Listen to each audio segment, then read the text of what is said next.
এখন কোনো company gas দিচ্ছে না।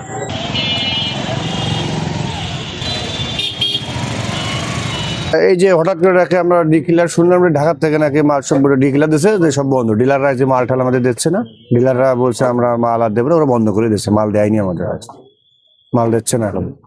এখন আমরা এই অবস্থায় বসে আছি। এখন আমাদের ঘরে যা আছে এই ব্যবসা বেশি আমরা বন্ধ করে দেবো, মাল আমাদের কটা আছে এগুলো বিক্রি হয়ে গেলে আমরা বন্ধ করে দেবো।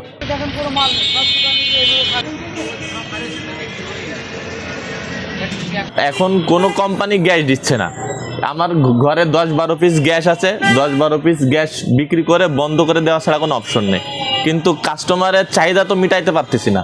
এ বলতেছে ভাই আমার এই গ্যাস দেন, ও গ্যাস দেন, কোনো কোম্পানি গ্যাস দিচ্ছে না ভাই, বুঝতে পারছেন? এই 10-12 পিস গ্যাস বিক্রি করে দোকান বন্ধ করে দেওয়া ছাড়া কোনো অপশন নেই। কারণ কোনো ডিলারই মাল দিচ্ছে না আমাদের, বুঝতে পেরেছেন? ডিলাররাও আপনার ডিস্ট্রিবিউটাররাও দিচ্ছে না গ্যাস, বলতেছে গ্যাস ইনপুট নাই, এই নাই, এই জন্য কোনো কোম্পানি গ্যাস দিচ্ছে না।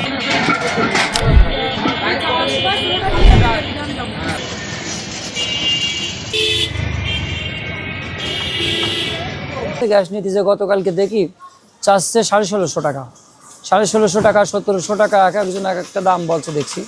তো অবশেষকালে 1660 টাকা আমার কাছ থেকে গ্যাসের দাম নিল।